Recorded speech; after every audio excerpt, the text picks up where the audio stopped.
Qu'est-ce que le classicisme? Un charme simple, des lignes intemporelles, des codes forts, un châssis en treillis, un V-twin, un phare rond, un look épuré, l'essence du roadster quoi. C'est ça le classicisme. En plus ça, c'est une nouvelle SV. Mais vous allez me dire, mais attends Julien, mais c'est la même SV depuis des années. Non. Suzuki parle de retour aux sources. Moi je pense que la source, ils l'ont jamais vraiment quittée avec cette SV. Parce que depuis 1999, ils l'ont fait évoluer tout doucement, par petites touches. Et en 2021, l'évolution, c'est que le moteur est passé en Euro 5. Alors certes, le bicylindre en V à 90 degrés perd 3 chevaux au passage. Mais nous, on l'essaye pour les A2. Donc à 47,5 chevaux, elle reste à 47,5 chevaux. C'est logique. Mais du coup, si on est là, c'est pour se poser deux questions. D'abord, c'est la question pragmatique. Est-ce que cette SV, c'est toujours la meilleure moto pour débuter ? Et puis il y a une deuxième question, un petit peu plus métaphysique, presque kantienne, c'est est-ce que cette moto, après une vingtaine d'années d'évolution par petites touches, c'est pas une moto intemporelle? Ou alors une moto complètement anachronique?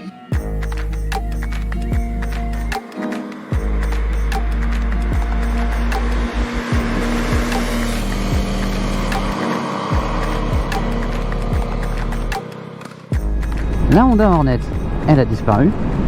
La Suzuki Bandy, elle a disparu. Le Monster, il a changé, il a perdu son cadre treillis. Finalement, qui a survécu? La SV. Cette SV, on dirait qu'elle va survivre à l'hiver atomique et qu'elle sera toujours là, en norme Euro 214. La dernière évolution, c'était en 2019. Ils ont touché au levier, ils ont mis des pneus Dunlop Road Smart 3. C'est une moto épurée, il y a très peu d'aide au pilotage. Vous êtes sur une moto avec une base saine pour apprendre. Vous n'avez pas des gris-gris qui vont venir interférer avec votre conduite. Il n'y a pas de traction control, il y a un ABS, mais il n'y a pas de traction control. Il n'y a pas de mode de conduite, il y a vous et la machine. Ah oui, il y a quand même des petites assistances, mais c'est les assistances made in Suzuki pour le confort du quotidien. Alors ça va être le démarrage en une seule pression, ça va être le low RPM assist pour éviter de caler quand vous démarrez.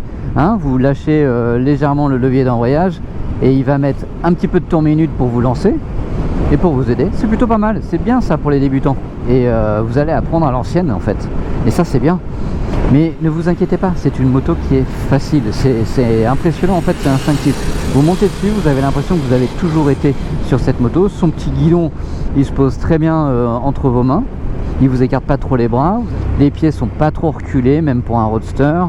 Vous n'êtes pas trop penché sur l'avant. Vous êtes un petit peu redressé, c'est plus confortable. C'est plus accessible. Vous êtes sur votre selle, 795 mm de selle. Elle n'est pas trop haute. Avec son réservoir tout fin, vous posez les pieds, mais sans difficulté par terre au feu rouge en ville.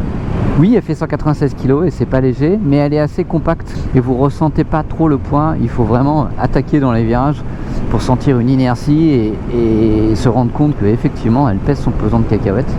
C'est une moto qui est faite pour rouler décontracté. Et il y a des gens qui recherchent ça aussi, qui veulent pas forcément un design de manga sous acide, qui veulent pas un caractère où dès qu'ils accélèrent ils vont faire un wheeling et probablement finir dans le mur.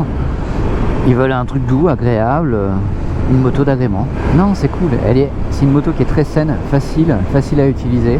Elle n'a pas de défaut majeur cette moto, mais elle n'a pas des performances qui excellent, mais elle fait rien de mal. Elle est facile à placer, vous êtes dans les virages, vous placez votre regard, la moto suit. Et puis si vous augmentez un petit peu le rythme, là ça va être un petit peu plus difficile, ça je vous l'accorde.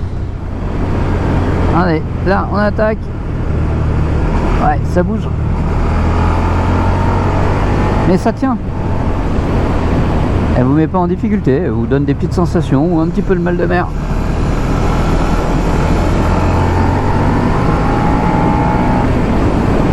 J'ai frotté le bout de la chaussure. Alors les suspensions sont un petit peu molles. La fourche n'est pas réglable. Vous pouvez jouer qu'avec la suspension arrière en précharge. Donc ça va se dandiner un petit peu à l'attaque dans les virages.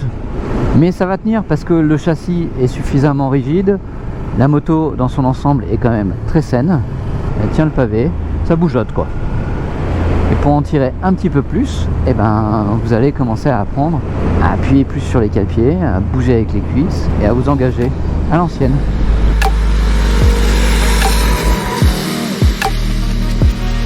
Côté freinage, vous avez quand même un double disque 4 pistons. Ça freine plutôt bien. C'est pas agressif dans le mordant quand vous appuyez dessus. c'est progressif et ça c'est très important. Ça permet aux débutants d'utiliser le frein avant sans être surpris, sans se faire peur. Moi je travaille beaucoup avec le frein arrière sur cette bécane parce que je le trouve très agréable, très efficace.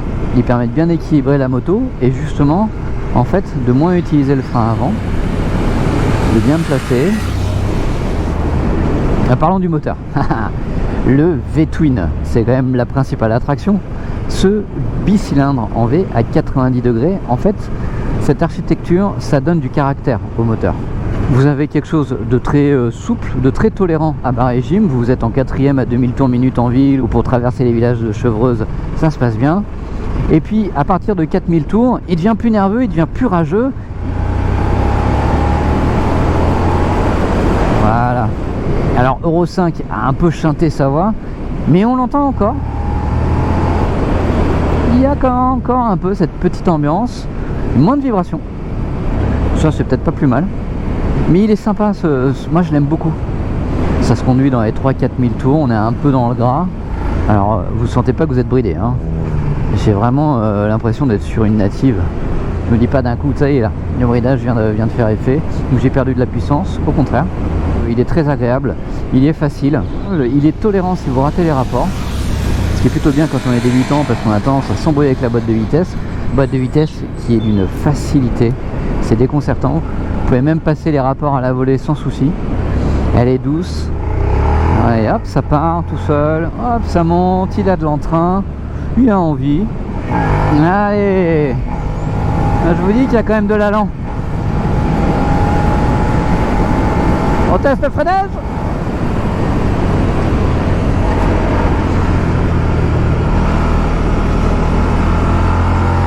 Voilà, ça tient.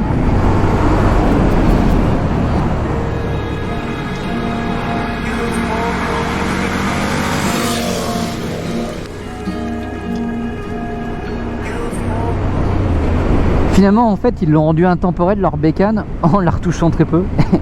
Et c'est pas un retour aux sources. Elle est toujours dans son jus. C'est toujours la même. On vous dit roadster, vous pensez à cette bécane. Et même dans le style de conduite, en fait, c'est un classique. Ça reste un basique épuré. C'est parfait pour débuter, pour apprendre. C'est facile, c'est confortable. La moto, elle est d'une simplicité redoutable. Et en fait, c'est un peu comme la Joconde de Léonard de Vinci. Il a passé sa vie à lui faire des retouches. Ça a été son laboratoire. Il lui a fait des petites retouches en permanence. Il a fait évoluer tout doucement. Et ben, Suzuki, leur Joconde, c'est la SV. Je suis peut-être allé un peu loin là. Alors bon, il faut pas regarder dans les détails. Je veux dire, les gros clignotants en plastique, c'est pas très beau. Les grosses soudures, le cadre, on dirait qu'il a été coupé en deux et puis ressoudé avec une grosse vissasse. On dirait qu'ils ont piqué le radiateur à une Twingo et qu'ils l'ont mis dessus. Hein, ça dépasse, il y a même le bouchon. Bon, vous me direz, au moins, pour apprendre la mécanique, c'est facile. Hein. En même temps, elle est toujours 500 € moins chère que la concurrence. Elle se démarque, cette SV, à force de ne pas vouloir changer, elle a fini par se démarquer des autres. Ça a pris 20 ans, mais Suzuki y est arrivé. Sur ces belles paroles, pour plus de détails, il y a l'article sur motoservice.com. Et puis moi, je vous dis à très bientôt, ici ou ailleurs.